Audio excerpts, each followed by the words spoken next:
That was perfect. There we go. We are back in New London. Hello, world. It's the Annex. It's Cristin here, back with another Annex artist chat. We're in New London. You hear the sounds. You hear the boats over there. We found a new location. We're located at 140 State Street, New London, Connecticut. We are open Thursday through Sunday, Thursday, Friday, Saturday, 12 to 7, Sunday, 12 to 5. Please come by. We have an abundance of artists selling their work here. We have art, apparel, accessories, art prints, stickers, t-shirts, earrings, jewelry, so much they give you from these local artists.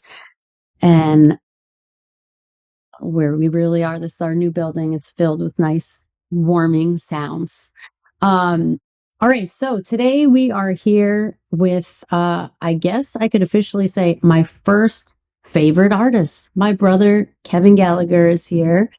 Kreatetoday, your alias. So we're super excited to have you here. We've obviously grown up together and known each other our whole lives. Yeah. But let's get into it. Let's find out more about you. We currently have your work. Abith Russell, Rebecca Faulk is also showing here. We just opened up our Shadows Light, which had our your grand opening here last weekend, and yeah, we're super happy to have you. So why don't you just tell us a little bit about the beginning of your art journey? Mm-hmm. Mm-hmm. Well, before I say that, I just want to say it's great that the Annex is back in New London, and you guys have done an amazing job to host artists and bring it back to New London. Your loyalty to New London is amazing. We're infatuated. Yeah. And New London loves you, and so many people that I've talked to are so excited that you guys are back. And I am so grateful to be attached to the beginnings of this and be associated with the work that you guys have been doing, and just so proud of you. Just want to say that. Part of my what's the quote? The question is the beginnings, right? Yeah. So I think the beginnings for me as an artist was really in, not only did I just always draw, but really when it hit me that I was an artist, or that like art was kind of like a vital part of my being, is it helped me get through the education system. When in school, what I didn't know is that I didn't know that I needed glasses. I didn't know that like I was an auditory learner, and that instead of taking notes, I drew, because I couldn't see the chalkboard, but I understood I could retain information by listening. And the best thing for me to do to listen more focusedly was to doodle.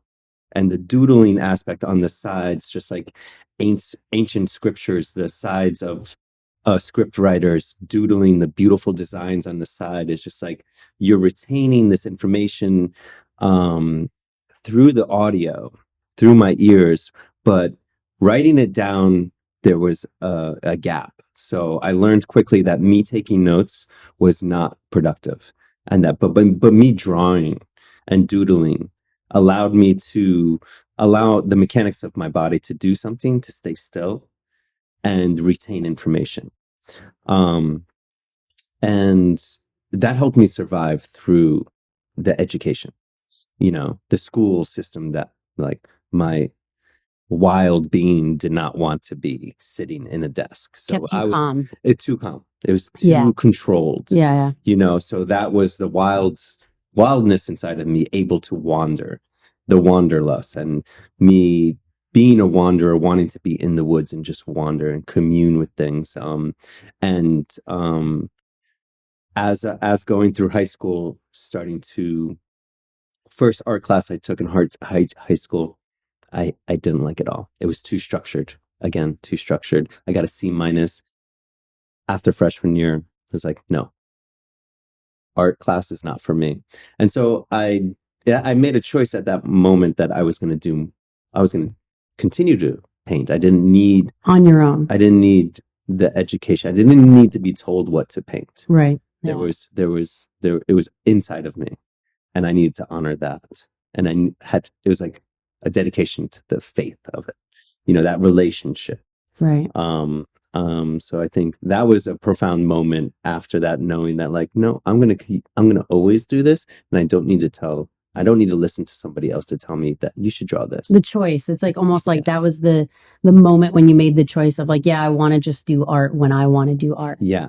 One doodle, I always used to try to do that you did that deserves a shout out is the guy with the big tongue and like the bug eyes. Yeah. It was like the profile face. Yeah. He had like crazy hair, big bug eye coming out, big long tongue. Yeah. What was that? Where did that come from? There's like very Bart Simpson. It's from skateboard. It's from California skateboarding. Yeah. What's that brand with the hand with the mouth coming out of the hand? The skateboard. Yeah. I forget. I forget. Yeah, we'll have to skateboard. Here's in New London. I'm gonna be like, oh, you don't know that? But yeah, the hand that influenced me.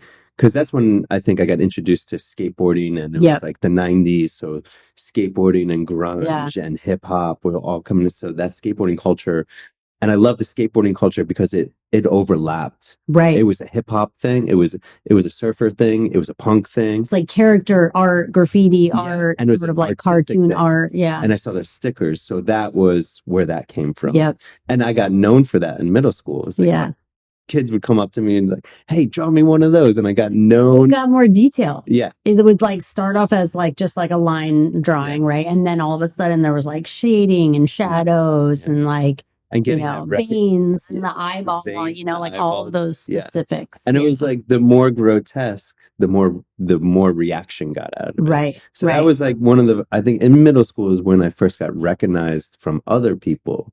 They're like, oh, you draw these things, and can you draw me this? Yeah. Yeah, that's interesting. And then as high school went, and we went to Catholic school, and that was huge as far as symbolism. Some of my best drawings came from theology class, and there's something about theology class that was kind of just like irked me. It was like, when we were going to Catholic school, it was like, we felt like this religion was a doctrine and there's like being kind of forced. It was actually part of my thesis later on when I went to art school. But that sketchbook in theology class with Miss Sikorsky, the infamous, was my favorite sketchbook. Yeah. Because the symbols and that would come out of the Bible. And and the arguments that the students would come up with. There was a tension, there was a resistance, and then all of a sudden, my doodles were coming out with symbols like what does the cross mean? What does bread mean? What does a cup mean? And putting those together, and just at that time, I wasn't realizing what these doodles were really meaning. But later on, I look back at it, and I'm like.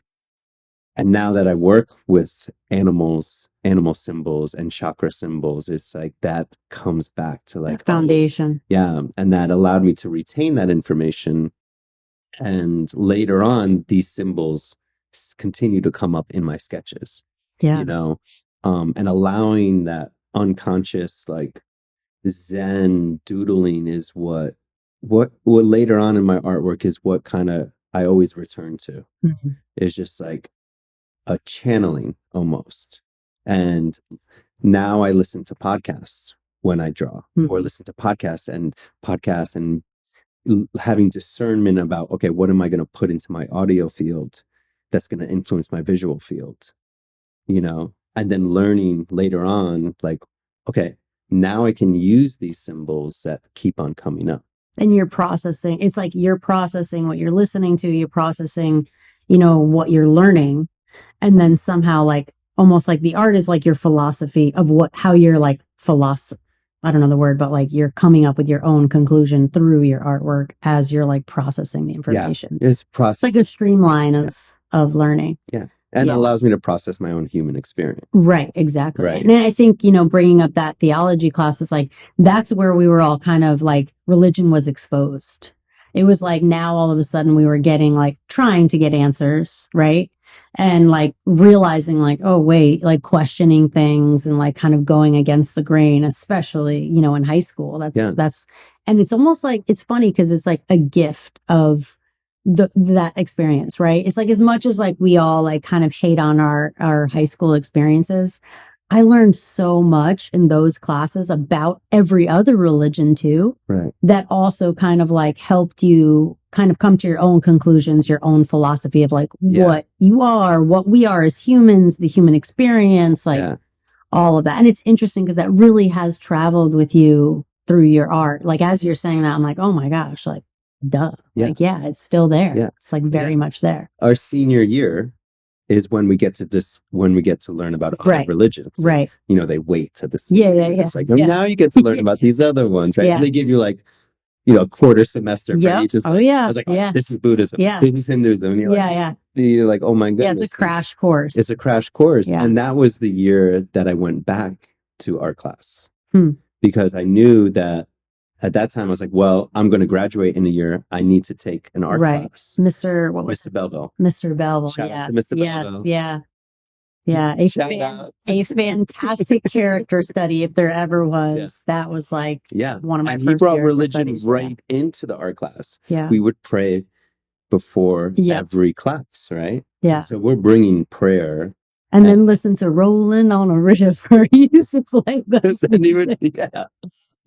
we'd be like, okay, now draw these onions. Yeah. Or draw this bust of Mary. Yeah. In like this sorrow state, you know? Yep. So highly influencing that and kind of accepting the fact that I'm an artist. Right. And I'm going to like, this is what I'm going to do and making that choice again, you know, and learning about new religions. And that all translates to, you know, fast forward of like, of getting into what do I always come back to? Yeah. When I've had gaps in my life where I don't make paintings, but I always draw. And it's like, what does it always come back to? And this series that we're doing, that I just started now, is like, I come back to symbols. Yeah. And now I'm working with my own body and chakras and like looking to myself for my own theology and my own, what is my own religion? What are my own practices? What are my own sacred rites? And what are the symbols that give me meaning? You know, whether it's tarot decks, animal decks, oracle decks, like those are all opportunities to have a conversation with myself. Right. And to develop my own library of symbols. And that's where then, and when I look back, that is started there. Yeah. You know, being introduced to that at that age. And so you did decide ultimately to go to Maine College of Art. You went to art school. Was that like, do you think that that was an easy decision? I mean, I feel like ultimately our parents did want us to go to college. So do you feel like it was like, okay, well, if I'm going to go to school, I know you did 2 years at Endicott. What was sort of like that turning point of like how do you know what I mean? Because art school, like you said, originally when you got into art class, it was kind of like, I don't like this, right? So then kind of coming back around to being like, all right, I'm going to do this. How, looking back, do you think there was like a pivotal moment where you're like, yeah, I should go to art school? Oh, there wasn't only a pivotal moment, there was a pivotal person. When I was at Endicott, like I didn't want to go to Endicott. I wanted to go to art school, right? I knew that's where I belonged, but to the influence and to, you know, our parents want the best for us. And they're like, you know, the path. How are you going to make money being an artist? You know, and that little bit of doubt plays a lot in your own psyche. So going to Endicott, knowing that I didn't belong there, I signed up for every single art class that I could, you know, and I met Rick Haynes, who is an amazing painter, and I owe a lot to him. And I think one of the great things about Endicott is that they require every student to do an internship every single year. You have to do an internship. And I came back here and I did an internship in schools, in elementary schools, teaching art. That was my first introduction to teaching kids. And that teaching was a big influence of like getting back into that childlike mind of awe and wonder. being in a classroom with a bunch of kids and being able to inspire them and they inspire you was amazing. And meeting Rick Haynes, and he was a storyteller. And he in his paintings, he uses symbolism. He uses lots of he grew up in um he uh he grew up in Pennsylvania with indigenous cultures, and he has a relationship with the Crow Indians, the Crow natives and he would go there and bring back symbols. And he's just a storyteller. His painting classes, he would tell stories about Picasso. He would tell stories about Van Gogh. He'd tell his own stories about going to Barcelona, his own stories about the Crow Nation, the Lakota Nation, and then so I asked to do an internship with him, and he took me under his wing because he saw something in me, and he knew that I didn't belong there, like I knew I didn't belong there. And he lived in Quincy. He still lives in Quincy, and his wife is an artist. Um, and he took me under his wing, and he took me as a studio assistant. And for 2 years, I did studio assistant with him. So I would stretch his canvases. I would go into his studio. I would just stretching a canvas in his studio while he's taking phone calls like on a landline. I mean, this on a landline. He would get calls from Montana. He would get calls from galleries. He'd get calls from other artists, and he'd be talking, just listening to another artist, talk to another artist, or set up shows while I'm learning how to stretch canvases. And being in that environment must have just been like rich with influence, rich with just like, I mean, at that point, you're just like a budding, like you don't even know. I was so thirsty for it. I was so thirsty for it. Yeah. And then he would invite me to help him set up shows. And it encouraged me to travel because he'd be like, I haven't shown Pennsylvania and York, Pennsylvania. If you want to come help set up. And I would just like jump in the car, sleep in my car, and help him set up a show. I traveled down on Amtrak all the way to Richmond, Virginia to help him do a show, and then jumped on hitchhiked to the Appalachian Trail, and then you picked me up. Oh, that's right. Yeah, you picked me up. We went to a festival. That's right. So it was that combination, but he would always support me, and he was very supportive. And he introduced me to the animal deck, and animal spirits, and how that symbolism. He would take his students out to dinner and read their cards, and that was profound to me. So the storytelling really got into me through that, and that primed me. And he told me, he was like, "You don't belong here." And I was like, I know. And so he really encouraged me to leave, and to pretty much give mom and dad an ultimatum. Right. Like, listen, me and my friend Dan Rodriguez are going cross country and making that deal with mom and dad. She's like, okay, I understand you got to leave this school, and do me one favor. Make a deal, apply to 3 art schools. I was like, okay, I applied to 3 art schools. I got the Maine College of Art. And that art school, I feel like I learned the most of what it means to be an artist through Rick Haynes. And then I learned what community was in Portland, Maine. What a community of artists and musicians, and how an artist can expand and learn disciplines of like, I was overwhelmed with the classes. And I was also overwhelmed with like talking to students that were like, oh yeah, we had a dark room in our high school. I took 2 painting classes. I learned how to do all this stuff. And I'm just like, what? Right. You had a dark room in your high school?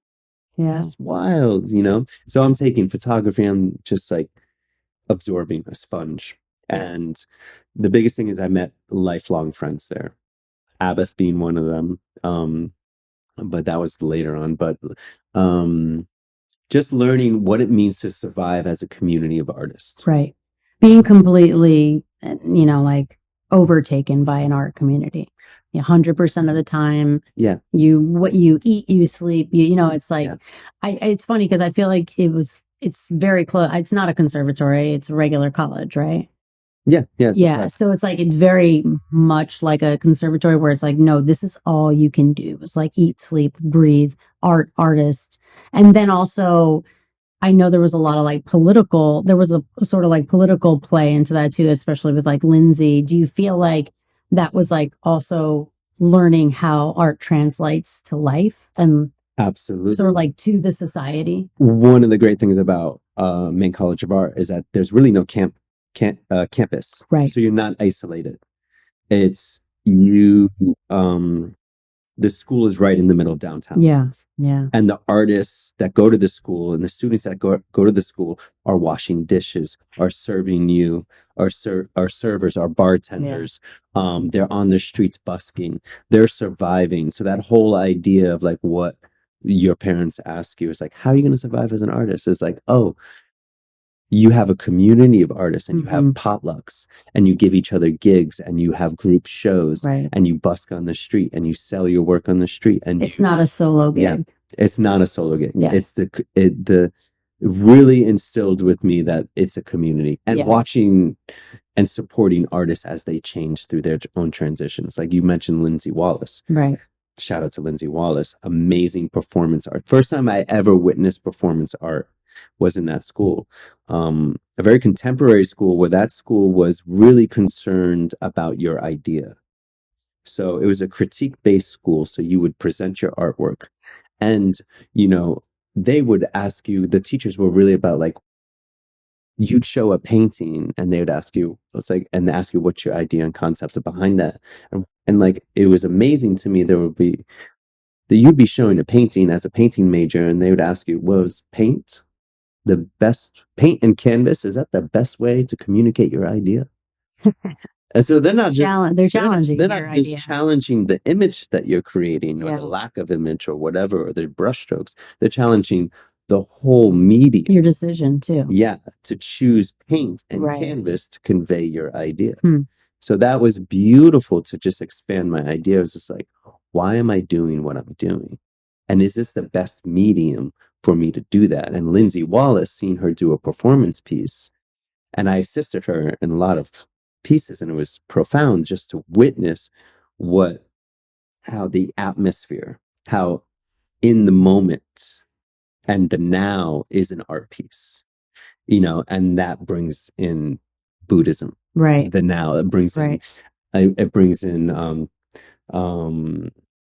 LSD and like be here now, and just this philosophy and Carl Jung and the Red Book, and just like what does it mean to make an art piece, and what is your medium that you choose, and being multidiscipline is that you can be a painter, you can be a performer, you can be a sculptor, you can be a media artist, you can be a photographer, and I see it, and we see it now, where an artist is no longer an artist, they're a creative.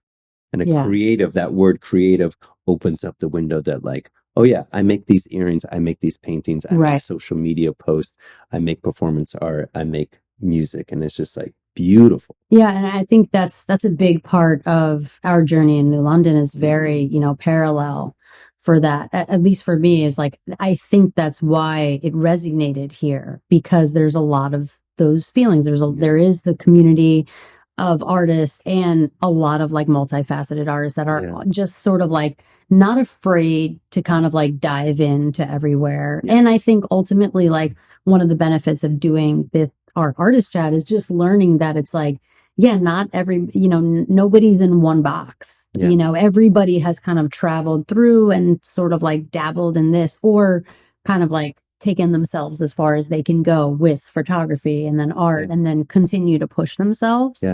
I think, you know, one of the things I'd love to touch on is like, what do you think, if there was any, I mean, I remember there being for you, but what do you think was and is or could be the biggest challenge of going to an art school?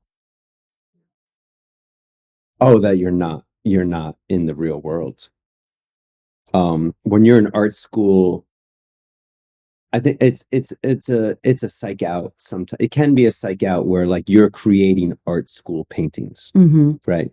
So this, it's like every artist has stages, right? So like Picasso has the blue stage, the rose stage, like all these, like when you're in art school, you're in your art school stage. So like, how do you break out of that? And for example, Rebecca, she's not going to art school. She's an amazing artist. And I'm like, you're doing it. Yeah. At your age, I was in art school, but I wasn't learning about how to be an artist. Right. So I think that's one of the things that I see in art school is that like it could stunt your growth as Your self-discovery. working professional artist. Right. Yeah. Rather, you just go out there and you just start doing it. And Yeah. you just start making art and you just do it. So I think that's one of the things. And that's right now, like after I left Mecca, they really started changing their program where they have like actually have a discipline of how to manage yourself, Yeah. how to create a website, How to transition into When I was the there, new world. it was very conceptual. Yeah. It was like the idea of art. Yeah.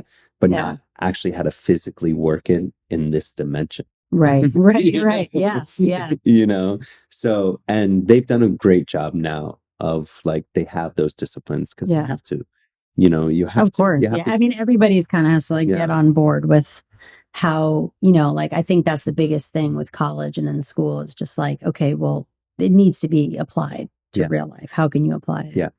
All right. So, you did all that. You did school. You traveled a bunch. We can touch on traveling. I guess I'm curious as to know, like, how do you, throughout your years of like doing art, I guess when you say doing art, you're always an artist, regardless of whether you're Being exhibiting. You're being art all the time. How do you? Narcissist. You are art. Oh my God. All right, let's not go that Yeah. far. But how do you describe yourself as an artist? Like, do you put yourself into a specific like medium or sort of like genre when it comes to art? Or, because I know even though you went to school and even though you are an artist, right? A lot of times it's hard to say that out loud and to describe yourself as that because ultimately we're so used to like sort of like society wanting, it's like, oh, what do you do? What do you get paid to do? Yeah. Right. And although you have sold paintings and everything, but how do you describe yourself as an artist? Like maybe like in 3 words. 3 words. Okay, 2. It's gonna go lower. I would take it back to why I chose Create Today as Great segue. as Yeah. Your alias or your name. when I found that name as like, okay, like when email and Gmail all coming out, Yeah. and it's like my first name was K Gone Again because I was traveling all the time. I was like, Right. well, I'm never gonna read these emails. I'm gonna be gone somewhere. So I think I use that. It's funny because we make an avatar on social media. We make an avatar Yeah. on on this media world. But when someone asks you who you are and how you are an artist, you're creating the avatar in their own mind. Yeah. Right. And so when that came through, and that was just a channeling of just like, how would I describe myself to someone that doesn't know me? And like creating today it's a manifesting of your existence every single morning that you wake up. It's like, what are you going to create today? Like in that word create is that you have control and power of your reality. And your reality can be a creative reality.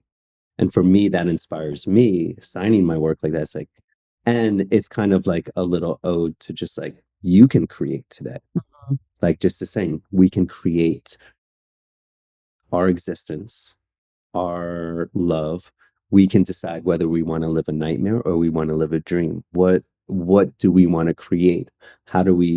What thoughts do we want to believe in? And what thoughts are we ready to let go of? What thoughts do we want to encourage? What thoughts do we want to add more paint and add more time? Where are we going to spend our time? So I think it would be create today. Yeah. Yeah. if I was to be forced down to one hybrid word. A hybrid word. That's it. Creative. That's great. I mean, it makes sense. It makes Yeah. sense. And with your, specifically with your work, it is super detailed. And like when we did this show, Our Shadows Light, having Avis, having Rebecca and yourself, one of the things I told everybody I could the day of the show was like, really spend time looking at this artwork. Yeah. You know, and I had mentioned this one time before with Katie Fogg too, as well, because I think it's people forget to get lost. You know, like that's sort of the benefit of going to a museum, right?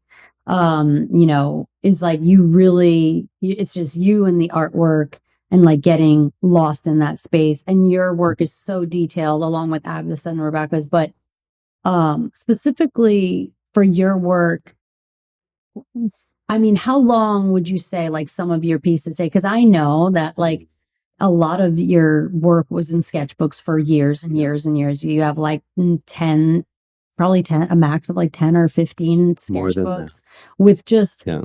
so much detailed line work. And is it called, what would you describe that? Like linear, or how would you It's describe it? funny. It's just like people are like, what I call it illustration. Yeah, You know, 'cause yeah. illustration is a Yeah. big, broad word that can describe, you know, But there's like a everything. simplicity to it Yeah. because most of it is just like a pen and the white paper Yeah. behind it. Yeah. But there is nothing simple about your work. No. You know, it is super, super detailed. So I guess the question being like, how do you know you're done? Well, with a sketchbook, it depends on the medium. With a sketchbook, Okay. I'm not done until I'm not done with anything in the sketchbook until I complete the last page. And that means that everything in the sketchbook is open up for revision until the last page is done. Because when I was traveling, all I had was the sketchbook. Right. That was my medium. That was traveling. I could put it in my backpack. And when I say traveling, everyone has a different idea of traveling. But when I traveled, it was backpack style traveling. It was urban camping. It was hitchhiking. It was train hopping. It was like, yes, I take a plane to China, but then hitchhike and travel on the cheapest cheap before iPhones. You know, Yeah. this Yeah. is, we're traveling by word. We're traveling. We don't know if we're in a safe space or Yeah, not, we were you know. pretty worried a lot of Yeah. times. Yeah, it was good. It was My good work. mom and me and my sister had many a heart attacks for all those months. Yeah. Like, well, we haven't heard from Kevin for 2 months. He's in Mongolia. We don't Yeah. know what's happening, Yeah. but yeah. So in that sense, it's a documentary of my travels, but it would be that, and that's another of creating my own theology, creating my own religion by documenting the symbols and the things and the people that I made through not so much, there would be sketching of things that I would see as a practice. But there would be just symbols and unconscious on a train or moving, and then we're just drawing, and through the unconscious of things would come up in symbols that I would see. That was always an important thing. When I left art school, I got offered a job to run the ICA educational youth program, and I turned it down because I knew I didn't want to be in I was in the education system for my whole 15, 16 years. 18 years, Yeah. you know? Yeah. And I was like, no, if I'm going to be an educator, I'm going to be an educator that tells stories like Rick Haynes. Yeah. But I need stories. Yeah. You need experience. And my artwork was going to tell stories too. When someone looks at my drawings, there's a story behind that. You know, it isn't just, oh, this is, I don't want to just talk about the colors and the light and the strokes and what's on the canvas. It's what's beyond the canvas and how it affected me and where I was at the time. So the sketchbook is not done. And traveling, you only have a sketchbook. So my sketchbook I would go back and I would be like, oh, look, I have blue today. And I would go through my whole sketchbook and be like, where does blue need to be? You know, so a sketchbook isn't done until the last page is done. And, you know, at least that's for me. And I'll even go back and fill in pages of sketchbooks that aren't done. For a painting, paintings right now, it's a loose concept of when it's done. It's right now I'm very patient with my paintings. They come from an abstraction and a working of the canvas, and then images start to come out and an idea comes out. I have a painting that's called Befriending an Imposter, and that started from not being actually able to paint. Because what was holding me back from painting, what killed a painting or a creative piece before it even started. And that was really confronting the fact that there's a lot of doubt of being an artist. There's an imposter that says, you're not that good. You don't need to do that. You can do something else. The little voices. The little voice, that's the imposter. Yeah. And there's all different types of imposters. And there's not just one. And it isn't. And I learned that it wasn't about, just like the ego, it's not about killing the ego or killing the imposter. It's about befriending it, asking it, what does it want? What does it need? It needs recognition. Giving into it. Giving it, or not giving into it, asking what it needs, how to work with it. Giving it space. Yeah, giving it recognition. But not letting it take the driver's seat. Right. You know? So that was an amazing and very cool experience to go through that journey and ask and share the in progress with people and be like, oh, what is the greatest medicine for my imposter is to share. And so to share my work and to share these feelings and these emotions. And so that work was really great. And that was finished. It felt like, it just felt finished. It was just like, you've paid attention to this and you've given it its ode. I've honored you as an imposter. I've honored what you are, and we're transcending this. And in order to transcend this, I needed to work on another piece. Right. And so that was that piece was done because I was ready to work on another piece. I was ready to work on this piece, and it was just like, okay, where do we go from here? And so that just naturally ended without me saying anything. It was just like, that ended because I started another piece. Because the next piece was ready to go. And so that was like, and I looked at it, it's like, okay, everything's touched up. And also with the imposter, I needed to be okay with it not being perfect. Right. I could have kept on going on it, but it was like, you know what? This is okay. And part of this process of this piece is to be okay with where it's at. Acceptance. Yeah. And it's more important to move on and keep on painting at this point. Rather than I could do I wanted to put hummingbirds. I had so many ideas. Yeah. That's another thing that the imposter will do. Be like, oh, but you can do this. Yeah. And you can do that. And you could never be done. Yeah. And just being okay was just like, that's good. I do remember that being a big part of your painting journey. Yeah. Is that sort of just like building and building and building and building and building. And that's one of the clear differences between me and you. I don't have that amount of patience. I'm like, I want to do something and be done. With it as soon as possible, which is backwards in a lot of ways, but watching you sort of like continuously build and build and build. But then throughout the years, I feel like you've figured out your space of like, okay, now I can move on. Like you said, it's like, all right, moving on. Yeah. I think it's having a clearer vision. Yeah. I think during that time, I didn't have a vision of a final piece. Yeah. Yeah. And that's always with my work. And so finishing has always been a difficult thing because I don't sit and be like, I'm going to draw this. I'm going to draw this eagle. Yeah. And I'm going to know when it's done because the eagle will be there. It's like with my paintings, it's like, I don't know when I'm going to draw. I have a feeling and a symbol, and I'll influence some audio and see what comes out. And sometimes I'm just working from an abstract. Like this piece was started on, Rebecca got me started painting on used drop cloths. So that allows there not to be a white canvas that I'm starting from. Yeah. So I don't need to project an image and be like, okay, this is what I'm going to draw. It's like, oh, there's already kind of stuff happening. It has a history. Just like the frames here are made from a bench and it has lichen on it. It has a history. There's nothing I have to do to it. Yeah. All I have to do is present it. It's coming to you with a life, a personality. A life. And you're kind of transforming. Yeah. And it allows me to see it. Yeah. And merge my existence with it and to listen and be like, okay, well, these marks are already here. How do I work with that? Right. And it's an introduction to it. And speaking to that, I know that more recently, as far as like collaborative work, Yeah. you've done some work with Abbott and Mhm. Rebecca as well, right? Yeah, yeah. Yeah. Well, Rebecca, we're collaborating not on the same canvas, like image wise, hmm just structure wise. We make canvases together. Gotcha.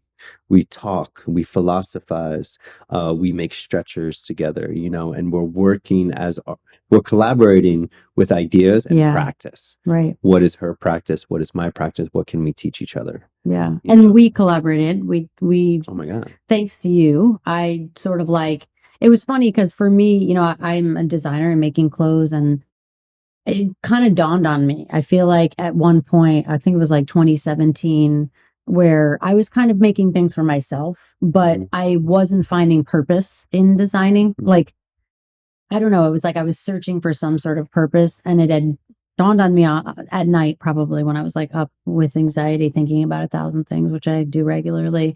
But it was like, why haven't we collaborated? A lot of your like detailed line drawings, the black and white, for me was like, I feel like we can do something that, like we've always screen printed and sort of like tried to develop that, and bringing your work and collaborating with you in that way with design was really fun because it gave my own creation purpose. Whereas like you were saying earlier, it was like, I didn't know, I had all the imposter, all of that happening. Yeah.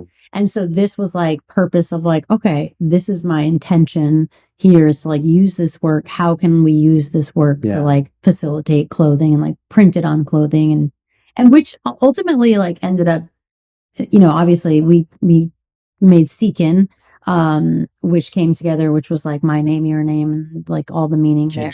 Kinship. Yeah. And I think ultimately, that really opened the door for me because I've worked with other artists since then as well.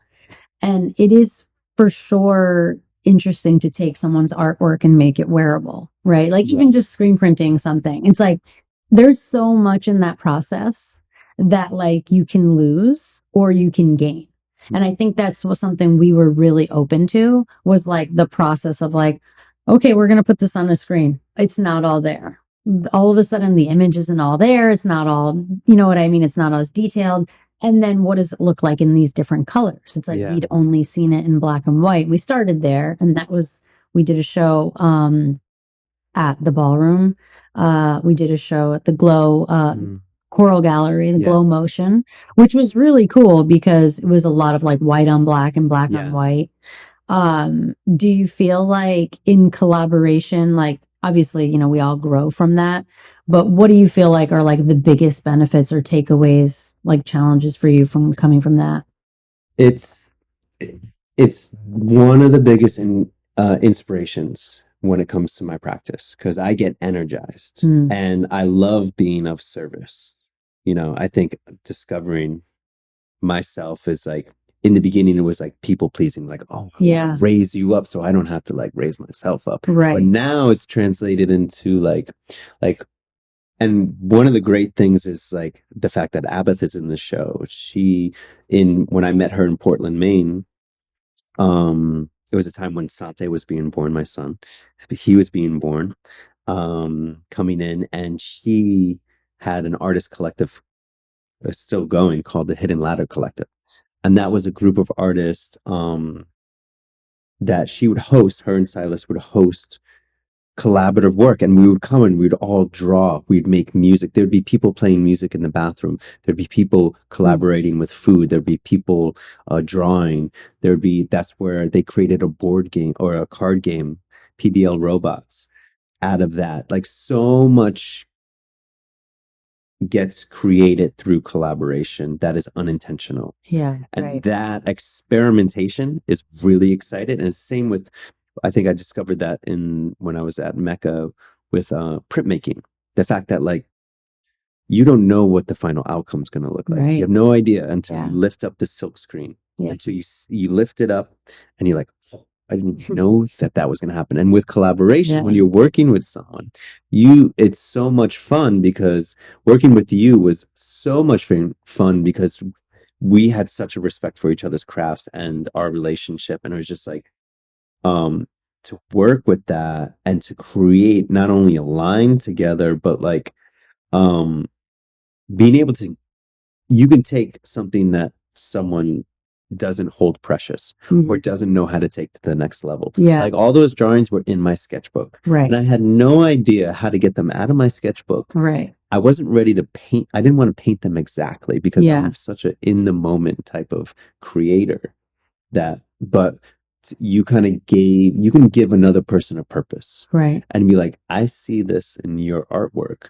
And if I add this to the suit, we can create a third thing. It gives it another life. It gives it another life. Yeah. So Yeah. collaboration has been so inspirational, and it brings me, if I'm in a rut and then I collaborate with someone, it's like I'm back at it, you know? Yeah. It feeds your inspiration. It feeds you. And I think there is something super beneficial about it. It also takes away some of that, like, the strain you put on yourself, right? You know, and that's super beneficial for both parties. You know, it's like, and if you're working with the right person and you're working openly and honestly, you know, you can allow yourself to sort of be like, okay, I can take this, they can take that, and you know, lean off of each other in a lot of ways.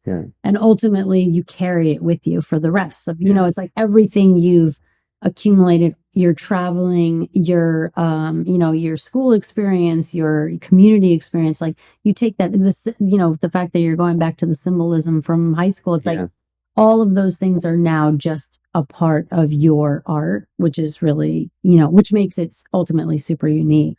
Another thing that's super big for you is music, right?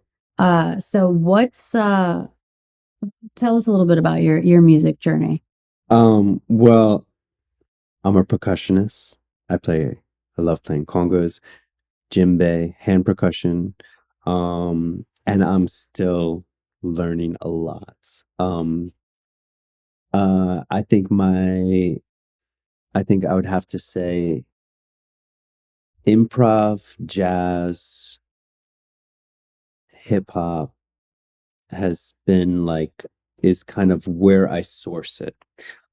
It's something I learned playing percussion with Dan Rodriguez as he was learning to play guitar. So I learned percussion with a guitarist. And I always kind of go back to that because I didn't learn percussion from percussionists. I learned how to play to melody, how to play with someone singing, and learning that the drum is a voice. Only later on did I learn through like Mickey Hart's Magic of Drumming, and learning going to Guinea and learning about West African drumming and the communication that rhythm has and was spawned from, you know, like communicating from one area to another through rhythm.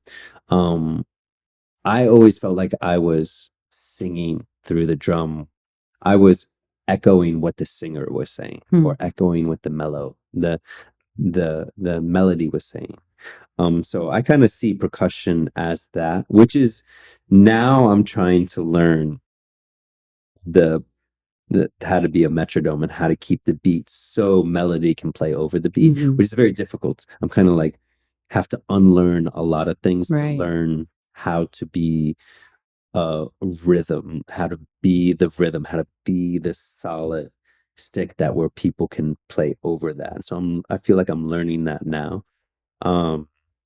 But I think when I was in art school, there was a blur between bands and art students. A lot of the art students were musicians, you know, and my friend Dylan Blanchard, he left art school. We were roommates. He was going to art school. He was like, no, art's not the thing. I want to be a percussionist. And to watch him be able to start off as, you know, like kind of like going down one art path and just be like, no, he's a percussionist. And now he's a professional percussionist, and he's traveled to Cuba and he's traveled to Brazil, and he is an amazing drummer. And he inspired me a lot. And then moving here, so many opportunities to play in all different types of music. In Portland, Maine, I played in punk bands, and I played with Bumbling Woo-Haws, and here we played with Buffalo. That was our band. Yeah, really all it's interesting to think like you really have like crossed genres when it comes to Yeah. drum. Yeah. It's like I do feel like that, has been probably kind of like magical for you because it really is like it doesn't matter who's playing. You could sit down and play congas or Well, play djembe, like yeah. One of the things I love about being a percussionist is that like playing there could be a DJ, a guitarist, a mhm, keyboardist player, and everyone's plugged in. And I'm playing the clave. yeah, I'm playing two sticks. yeah, And I love that.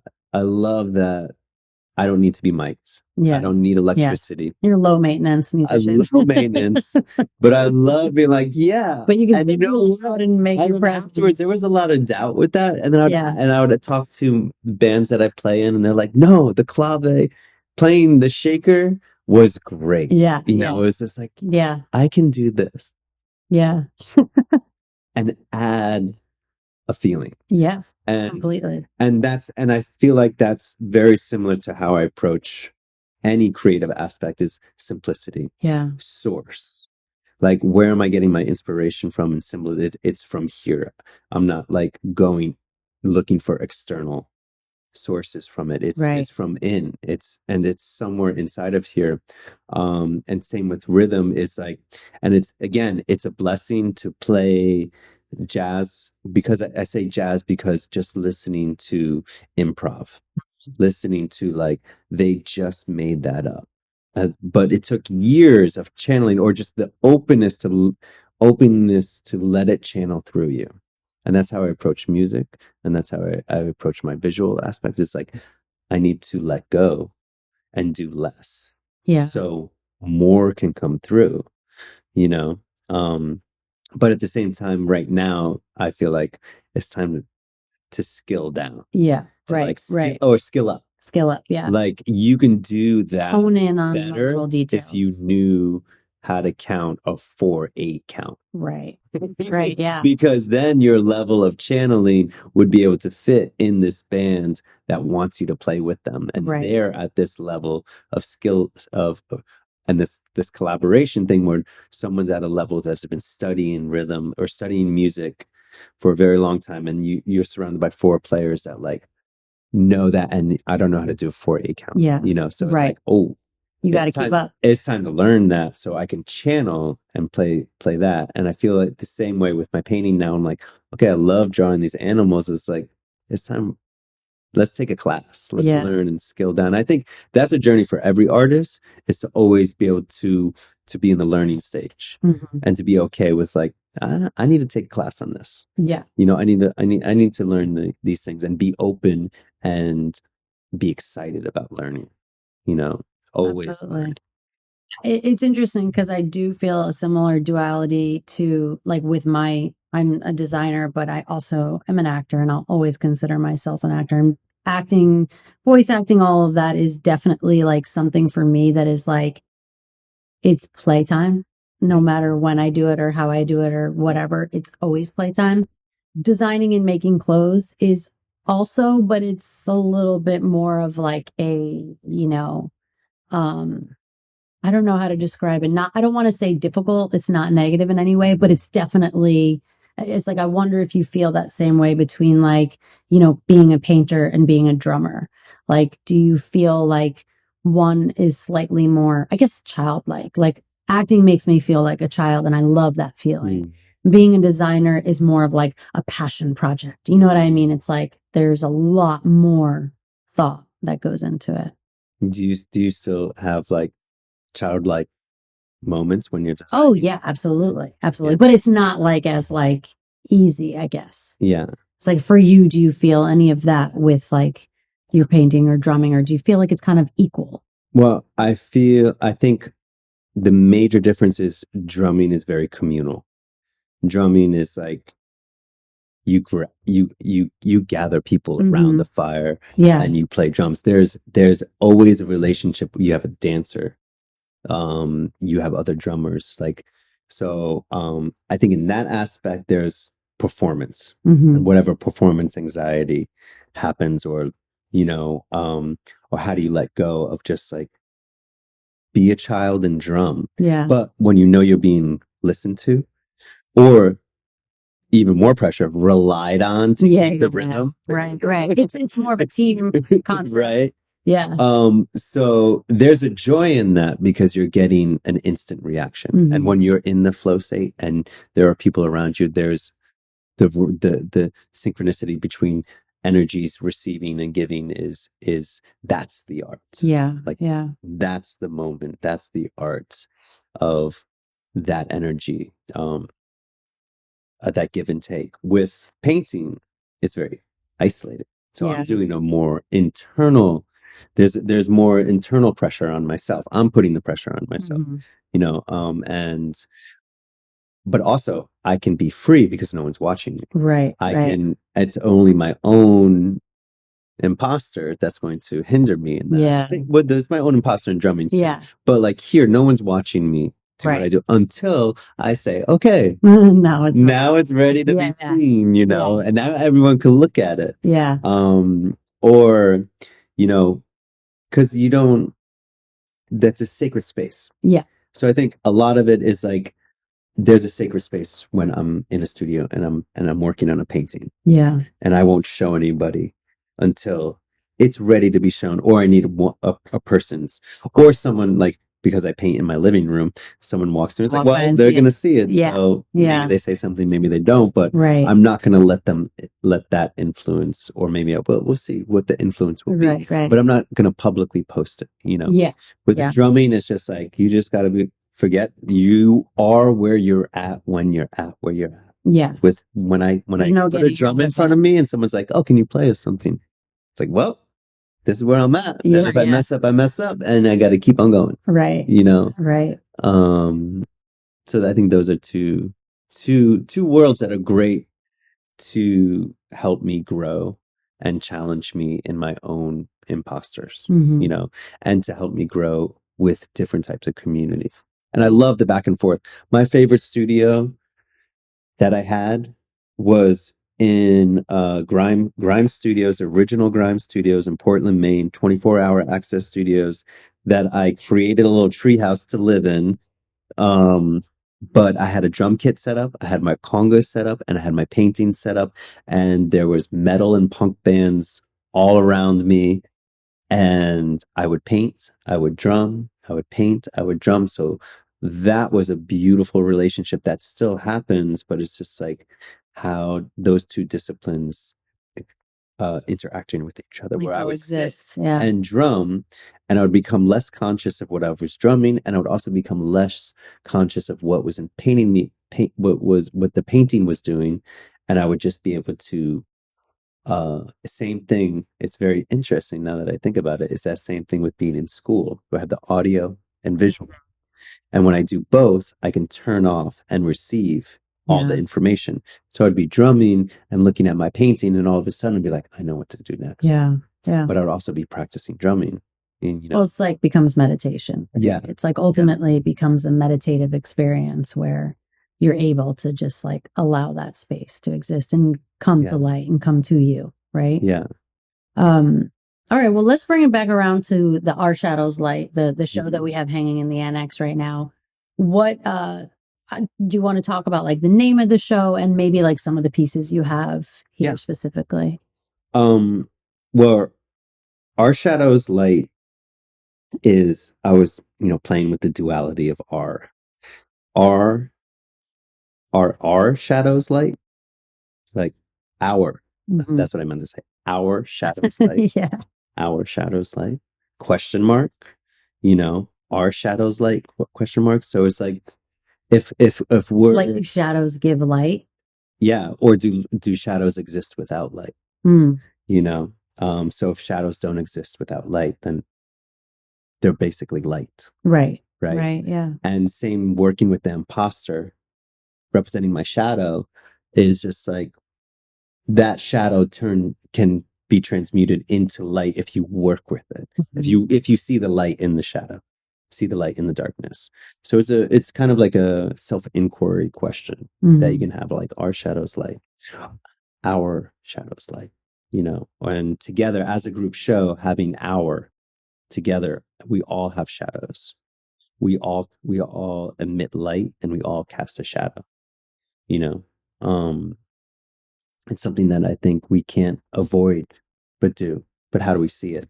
How do we celebrate it? Yeah. So that was kind of working with that concept, because that was happening with me, and it would also be happening when I looked at Abbeth's work. You know, she's very introspective. She's working with her subconscious and these dream surreal ideas and images that are coming up that have a story, and her work has very much contrast of very dark moments in her paintings, but also this introduction of light, whether it's a being or whether it's an atmosphere light that's coming from different directions, but there's always an interplay between light and dark. And talking with Rebecca and Vedic astrology, we're working with the subconscious, and she introduced me to the Red Book of Carl Jung's Red Book, and it was all about working with our shadows, and the subconscious, and how do we integrate this, and how do we even explore it, you know? And with me, I'm working with the symbols, and how do I explore through animal spirits and symbolism, and how do I explore my own subconscious through theology or tarot or animal spirits. And like, we're working with symbols and unconscious. We're all working with dreamlike imagery, right? You know? And so I thought it fit all together, is that in a way, if there was a common saying, we're working with the subconscious, we're working with channeling, sourcing through ourselves and our own imagery, and creating not something that we're not painting something that we see. It's not in this world. We're not all painting bowls of fruit or you know, cartoon characters, or you know, multi-dimensional. You know, it is these beings that are coming to us. You know, so I think that's very exciting to work with these two women that are amazing artists that I respect and are inspired by, and like just honored to like be in that realm and in that conversation with them. Yeah. Yeah, I think the show is really nicely put together. It definitely, I think something that like we want people to do is get lost in the work. We want them to, you know, like just travel. And I think that's something that a lot of these pieces really do bring. They bring an aspect of not necessarily just like fantasy, but there are elements there that are recognizable. And, you know, like you said, there's symbols, there's animals, but also it kind of like it's a reflection of like a dream-like reflection, right? But it can take somebody wherever they want to go if they stare long enough at it. You know, it's like, and that's the thought. That's, you know? The other thing I think, and I respect and honor, like want to honor artists that are working in a medium, that are working not only through their own bodies and their own experience and expressing the vulnerability, but like, man, artists that are making paintings right now, you know, when there is so much technology, when you could speak words to a computer and it could pop out an image, and it's like, that's like Google's unconscious sourcing Google. But like when artists are sourcing their own unconscious, it's just like, I feel like that's human being medicine. And when they share it, you're creating medicine for someone else and for people to see this. Well, it's like interesting that you say that, because it is kind of like, I've seen some AI art where it's like specifically this one person will put in like a whole, like come up with this whole description, and then the art, you know, appears, or whatever its version of what it thinks, and it kind of shifts. And it's really interesting to say out loud that it's like, this work is very much like some of the AI that you see, which is just like this weird, like backwards cycle of life. And it's like, all right, that's might be the dumbest thing I've ever said out loud, because it's like, no, this is art. That's like the imitation of imagery from actual, you know, it's like this weird cycle that I think the world is in right now. You know, it's like, where it's reflecting itself through technology in this like very like feels like a backwards stab in the back kind of a way. You know, just like when like photography kind of took over through like Instagram and like the concept of like the photographer, you know, and videography Yeah. and how that's kind of like Yeah. now it's like it's happening in every industry, but I think it could be a deeper reflection for us as a society, you know? It's an amazing conversation. I'm really intrigued by the conversation Yeah. that this, and it's a repetitive, like you said, Yeah. it's something that the conversations that are really intriguing me about this right now is so there's an anthropologist that went down to Colombia, and he showed an indigenous tribe the compass. Mm-hmm. And he said, this is a compass. This compass always points to the North Star. Mm-hmm. Right. And they were mesmerized by it, right? And when he went to leave, they actually stole it from him because they wanted it. And he was traveling with I think he was traveling with uh one of the last this man thought, and he was living in the jungle by himself, and he thought he was the last one. And this man was somewhat of a shaman, but an elder. Mm-hmm. I would say an elder. And he said, you have to take that compass back, because their internal compass is they listen to the wind, right, and they look up at the stars. Yeah. And that's how they find their way. And they create theology through the stars of how to find their direction, navigate through their lives. If you give them the compass, they'll no longer look at they won't look at the stars anymore. They won't look at the wind. They'll rely on the compass to know where north is. Yeah. It's like, you can't give that to them. And it's the same thing that keeps on repeating. And now it's happening to our own culture, with, like you said, with photography, that introduction technology, right? Yeah. Not only does it transcend it, but like through AI, will we lose how to channel into our own subconscious? Because AI, that is the subconscious of Google. Everything that was put into a computer, not necessarily the subconscious of a human being. Right. Well, and that technology. Well, that's the hard part, right? It's like, how do you differentiate? Because ultimately, it's like all of the images that are uploaded onto Google, you know what I mean, or taken, or like everything starts from a human. It started from a human. Yeah. AI is just like some weird, like version of that, right? It's like it's taking all of that, but that's a whole other podcast. Input. So that's a whole other. No, it's also that debate. Well, do I want to contribute to this? Right. Because if you don't contribute to it won't produce your own subconscious. Yeah. You won't be part of the conversation. Right. So do you want to be a part of the conversation? Or how do you choose to be a part of the conversation? Maybe your choice to be a part of the conversation is not to be part of the conversation. Right. Yeah. Yeah. That's interesting. So that's interesting. But you can do a whole podcast. You can. And multiple ones. So one of the things we try to ask everybody that we interview, which I think is really important and plays a big role for us here at the Annex, because we are definitely, a space for artists of all backgrounds, of all levels, new artists, people that have been, what's the word, like more experienced artists. I guess if, somebody came to you, and I'm sure this has happened to you before, but I guess if someone came to you and was like, I don't know where to start, and I have these things inside of me, I don't know what to do, what would your advice be to like someone who's basically starting off on their artistic journey? I would say the first thing, one of the things I learned is through struggling with starting a canvas, right? Is that it's really, as a creative, as an artist, it's not so much about what you make. It's more about, do you see your life as a piece of artwork? When you wake up in the morning, what are you creating?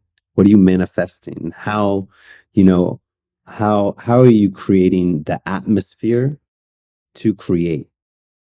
Like, it is place and setting. It is like, for me, it was traveling inspired me. So I did a lot of traveling, because I knew I wanted to be influenced and see the world because there was a big world. And I knew that every place I traveled would influence my art and it would inspire me to do something.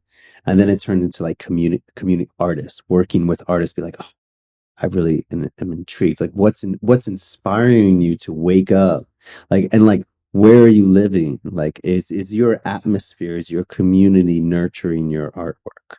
Because I feel like if you are participating in your creative atmosphere, um, then you're just gonna create.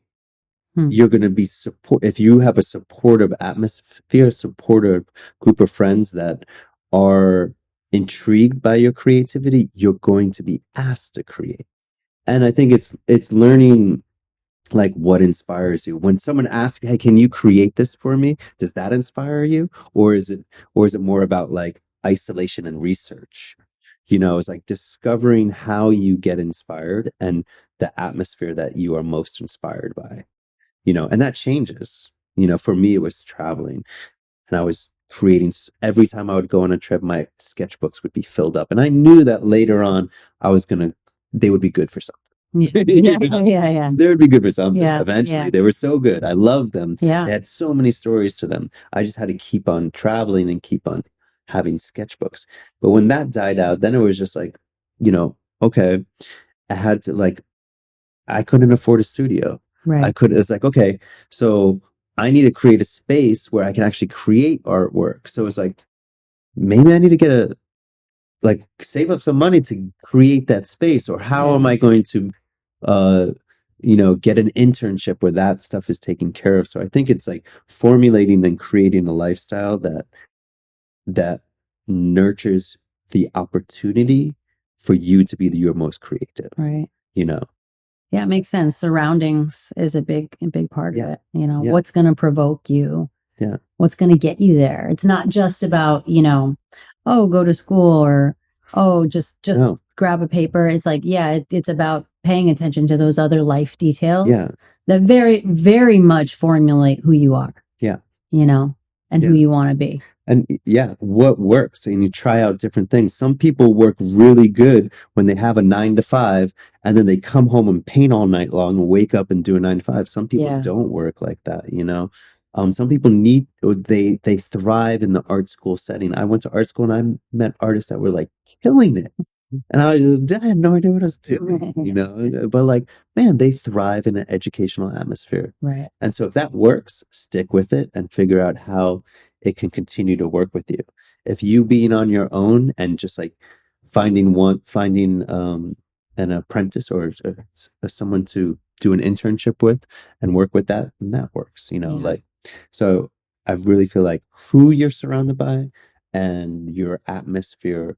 And I think it was the book, The Big Magic. There's like, treat your muse like a romance. Like, take it out to dinner. Like, light a candle. Yeah. Romance your muse. Yeah. Treat it like, invite it into your house. Support it. Give it a space to dance. Give it a safe space where it feels safe to open up. It's like, you treat your muse and you respect your muse, you treat it like that, it's going to keep on coming back. And it's going to, and your relationship with it will grow. So that always sticks with me. It's like, have a candlelight dinner with your muse, set a plate out for it, get us some flowers, whatever that means. Right. Whether for me, it was cold dipping, cold dipping and yoga and meditation. When I got into those practices and kept with those practices, it was nothing for me to create. When I was out of those practices, then it was like difficult because everything else was difficult. Yeah. So sometimes that's kind of working for me right now. It's like, find the little key code that works for your body and your muse and work with it for as long as it works. Then things change. Sometimes you evolve. So yeah. All right. That's good advice. All right. Thank you for being here, Ken. Thank you, Cristin. And I'm so glad we got to finally do this. I'm so glad you showed at the Annex. So, well, you have showcased your work here before, and you will again in the future many a times. But We're super happy to have you, and please come down and check out Our Shadows Light. It's going to be up until June 20th. Again, featuring artwork by Kreatetoday, Kevin Gallagher, Avith Russell, and Rebecca Falk. And we're super stoked to have them here. They also have prints. They've got stickers. We've got t-shirts, all the merch, monetizing art, whole nother conversation. Crystals. We've got so much here. We've got so much stuff here. So we'll see you soon, hopefully. And we're at 140 State Street, New London, Connecticut.